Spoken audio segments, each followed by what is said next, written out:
Buen día a todos. El día de hoy, junto a Martínez Rodríguez Samuel y un servidor Pachuca Hernández Marco Iván, les explicaremos lo que es la energía interna, entalpía y calores específicos de los gases ideales para esta unidad de aprendizaje Termodinámica 1.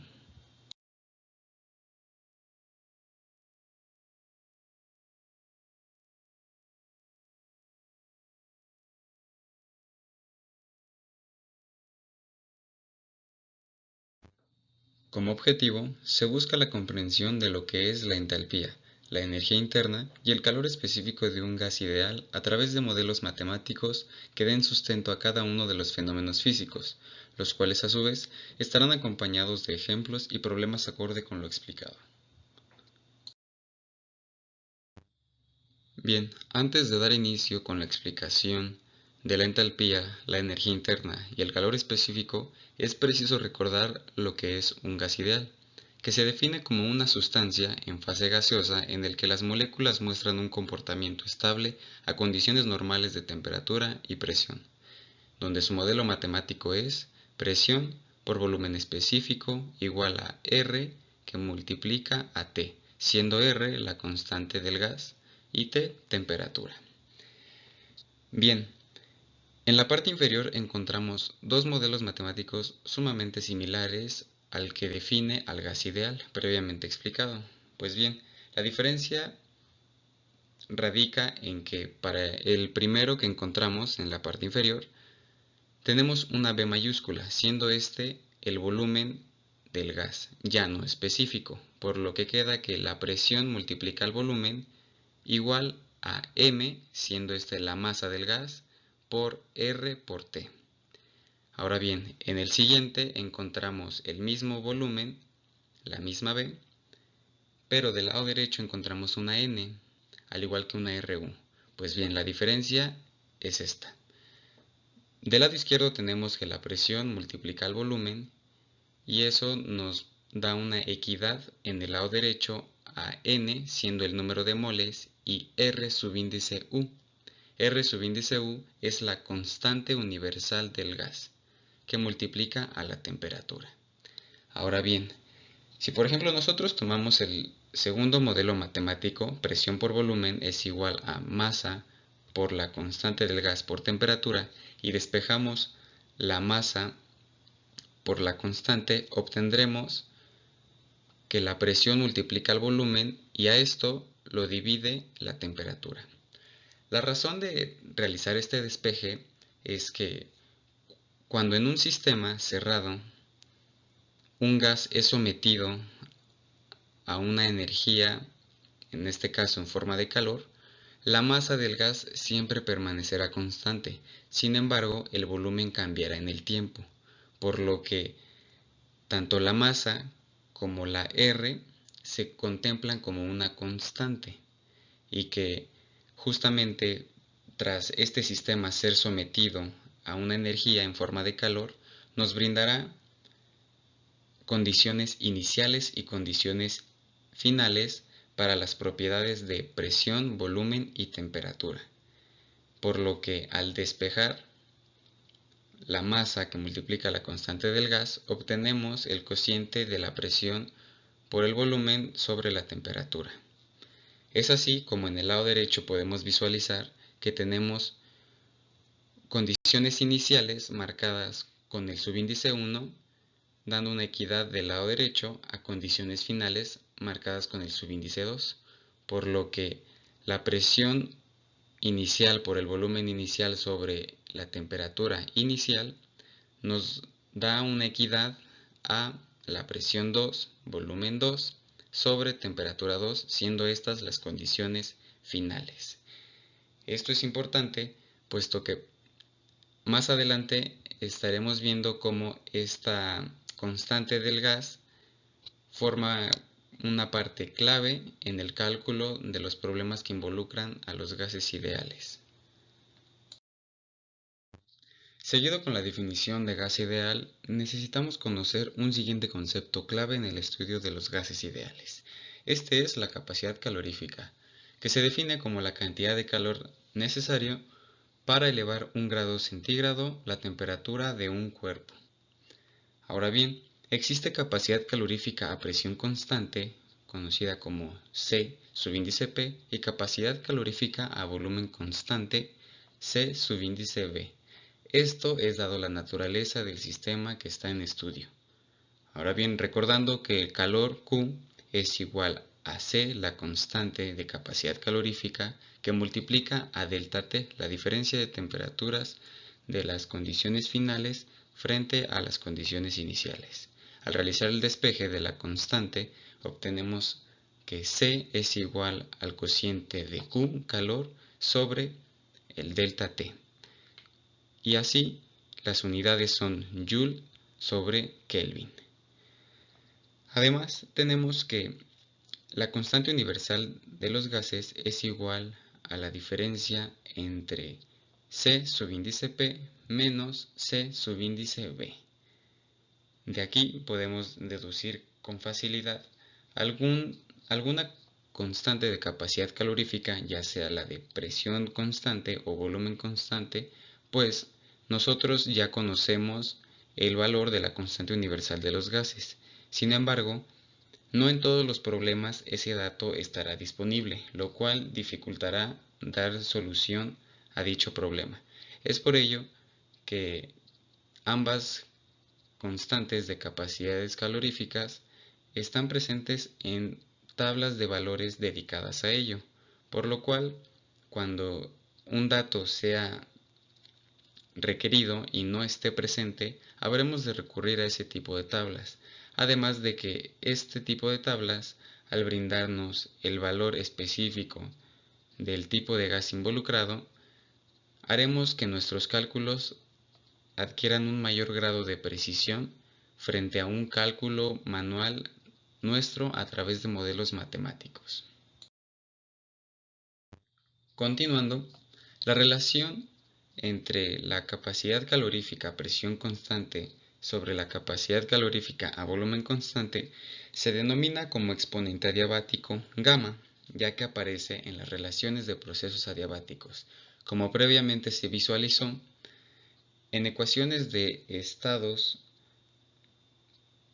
podemos encontrar una equivalencia en un proceso adiabático en donde encontramos la presión 1 que multiplica al volumen 1 elevado al exponente adiabático, que es igual a la presión 2 multiplicando al volumen 2 elevado al mismo exponente adiabático.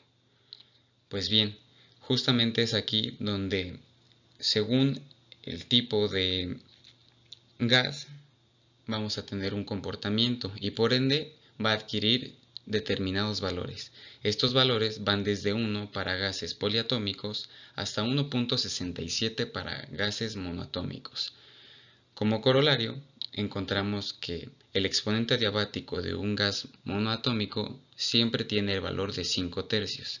Y como ejemplos encontramos los gases más comunes para dichos problemas: el argón, el helio y el neón. Por otro lado, tenemos que el exponente adiabático de un gas diatómico es igual a 7/5. Y en modo de ejemplo encontramos el hidrógeno molecular, el nitrógeno molecular, al igual que el oxígeno molecular. Y por último el aire, que el aire, a pesar de que está compuesto de diversos gases, se contempla y se trabaja como un gas diatómico. La energía interna es la energía almacenada por un sistema termodinámico de partículas debido a su temperatura, denotada por la letra U, donde dicho sistema debe mantener el volumen constante.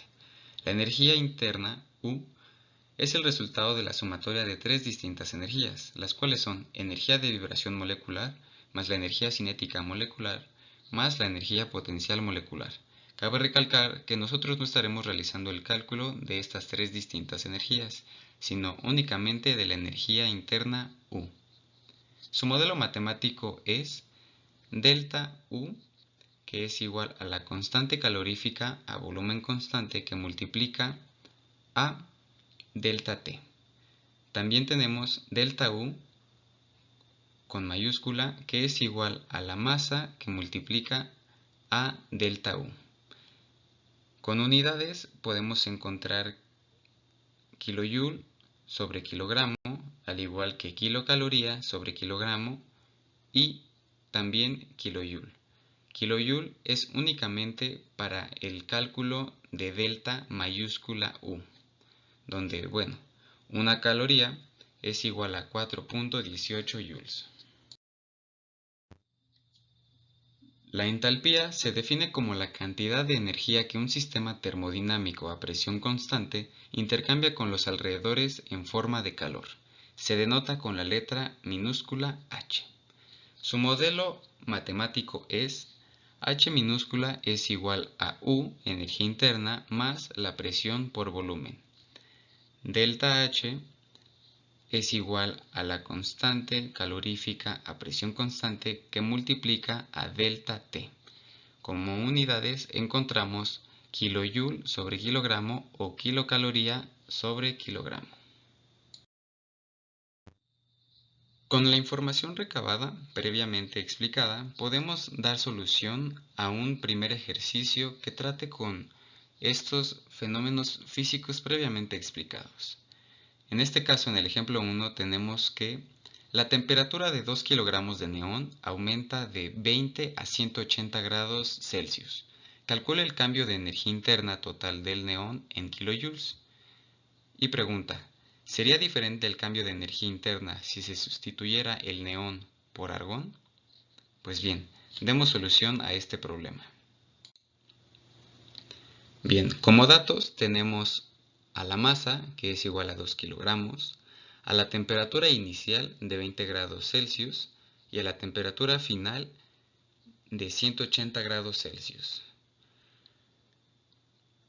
Pues bien, como vamos a realizar el cálculo del cambio de energía interna, es necesario conocer la constante calorífica de cada uno de los gases. Y como habíamos visto previamente, se puede dar solución a ello a través de la constante universal de gases. Sin embargo, no contamos con el valor de la constante calorífica a presión constante de cada uno de estos gases, por lo que es necesario recurrir a tablas que nos den el propio valor con precisión. Y bueno, una vez recurrido a ello, encontramos que la constante calorífica a volumen constante del neón es igual a 0.6179 kJ sobre kilogramo por Kelvin, mientras que para el argón encontramos 0.3122 kJ sobre kilogramo Kelvin. Una vez con los datos, podemos pasar a las fórmulas, las cuales nos ayudarán a dar solución al problema. Y bien, encontramos el cambio de energía U, que es igual a la constante calorífica a volumen constante que multiplica a delta T, y a delta U mayúscula, que es igual a la masa que multiplica a delta U minúscula. Ahora bien, nosotros ya conocemos el valor de delta U minúscula, que es igual a la constante calorífica de volumen constante que multiplica a delta T, por lo que podemos realizar la sustitución, resultando así delta U es igual a la masa por la constante calorífica a volumen constante que multiplica a delta T. Ahora bien, dando inicio con el procedimiento, partiremos del cálculo de delta T, el cual es la diferencia de las condiciones finales menos las iniciales para la temperatura, donde tenemos 180 grados Celsius menos 20 grados Celsius es igual a 160 grados Celsius, que a su vez es equivalente a 160 Kelvin.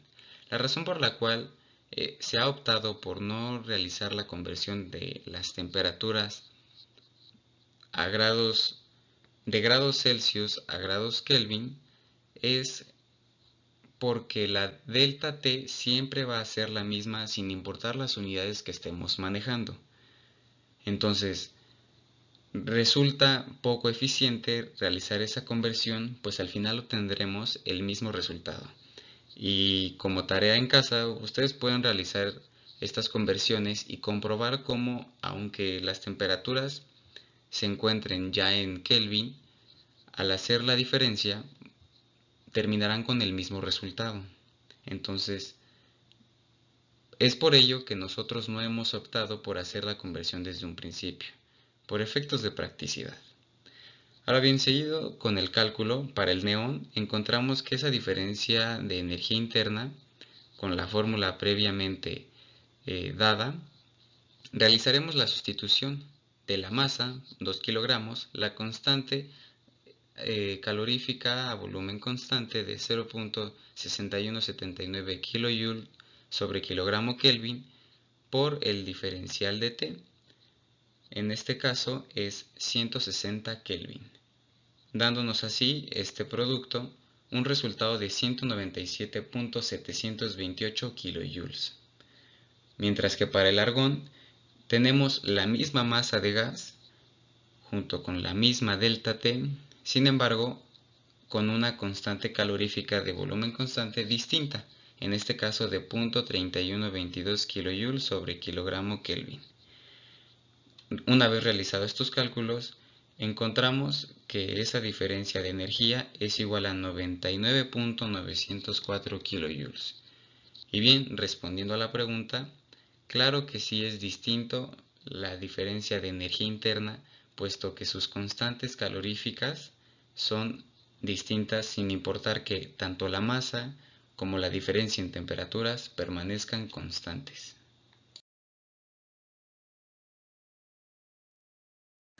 Ahora explicaré los cambios de energía interna y entalpía.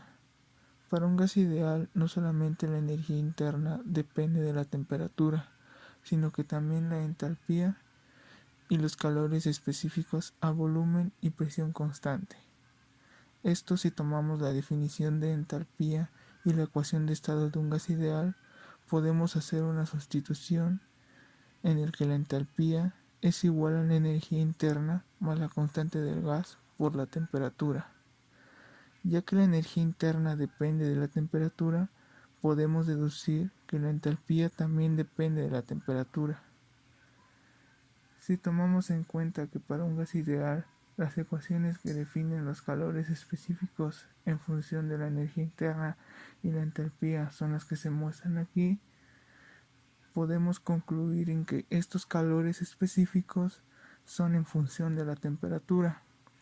Por lo tanto, a una temperatura dada, la energía interna, la entalpía, el calor específico a volumen y presión constante tienen valores constantes sin importar el volumen específico o la presión. Entonces, el cambio de energía interna o la entalpía la podemos obtener por medio de una integral para un proceso que pasa de un estado 1 a un estado 2. Debemos de tener en cuenta que existen tres maneras de determinar los cambios de energía interna y entalpía, con los cuales podremos tener unos resultados muy exactos. Entre ellos se encuentra la relación polinomial de tercer o cuarto grado, en el que se nos otorga un polinomio con la relación de los calores específicos a volumen o presión constante. También tenemos, mediante los datos tabulados de la energía interna y la entalpía, solamente con la temperatura que se nos otorga, o mediante un valor promedio de la temperatura. Abarcaré estos datos más a fondo en las siguientes diapositivas. Como primer método explicaré la relación polinomial de tercer o cuarto orden, en el cual, por relaciones de los calores específicos a volumen o presión constante, obtendremos un polinomio en función de la temperatura. Dichas constantes del polinomio son previamente tabuladas, por lo que solo será necesario buscar el gas que nos interesa y reemplazar las constantes que nos permitan obtener una función que posteriormente integraremos, ya sea para obtener los cambios de energía interna o la entalpía, en el que se da una integral de estado 1 a estado 2. El grado del polinomio depende de qué tan completa sea la tabla de constantes que se posea. Este método resulta ser muy exacto para presiones que van de presiones bajas a moderadamente altas.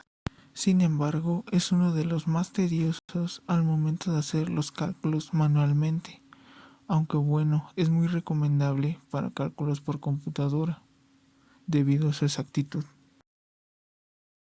Como segundo método tenemos uno de los pasos más sencillos, exactos y muy recomendables, que es mediante los datos tabulados de la energía interna y la entalpía, con lo cual solamente con la temperatura podemos hallar los valores de la energía interna y la entalpía, siempre y cuando tengamos a la mano las tablas y en estas tengamos los intervalos que necesitemos. Estos intervalos ya fueron previamente calculados, en el que se eligió un punto arbitrario y con lo que solamente con tener a la mano las dos temperaturas podríamos hacer una diferencia y así obtener el cambio ya sea de energía interna o entalpía.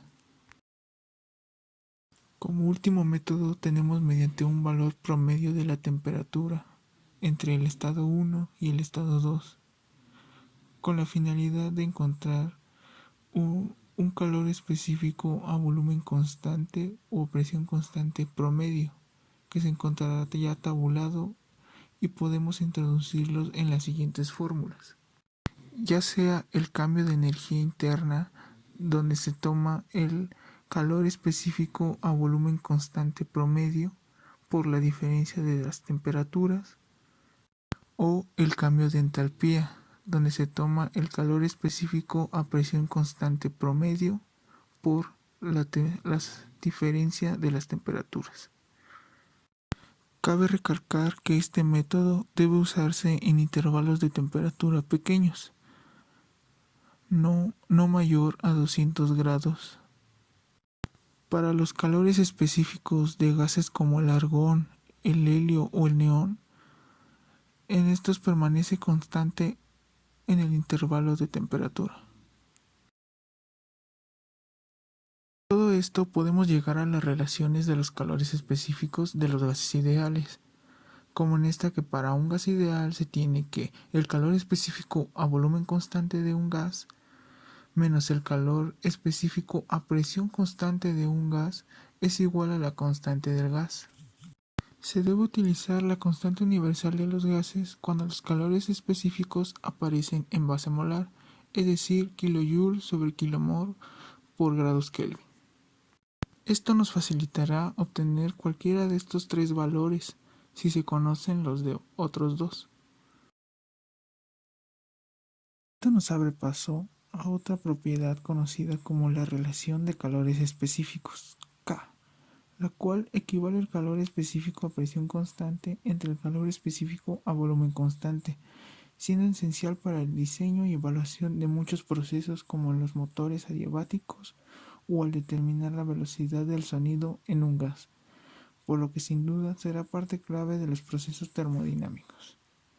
Aunque su valor varía con la temperatura, su variación es muy minúscula, por lo que esencialmente su valor para gases monoatómicos es de 1.667, siendo una constante, y para gases diatómicos, incluso el aire, tiene un valor de 1.4, claro, a temperatura ambiente.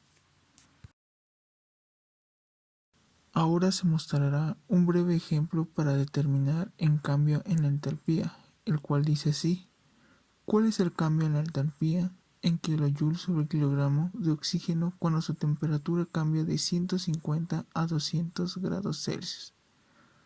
Tenemos que los datos de la temperatura 1 es igual a 150, transformándolo a grados Kelvin, lo tenemos como 423 grados Kelvin. La temperatura 2 son 200 grados Celsius, transformándolos a grados Kelvin se convierten en 473 grados Kelvin.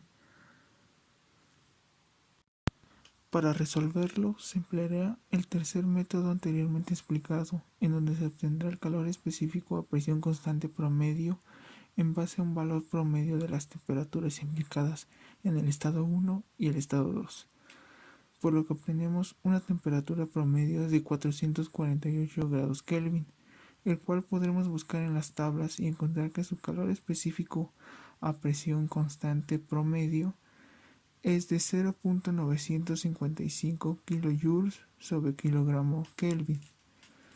Ahora solamente será sustituir valores en la fórmula para tener que 0.955 kJ sobre kilogramos Kelvin se multiplica por la diferencia de temperaturas, dando como resultado que el cambio de entalpía es de 47.75 kJ sobre kilogramo, que es lo que nos pide el problema. Y sin más que decir, damos gracias por la atención brindada.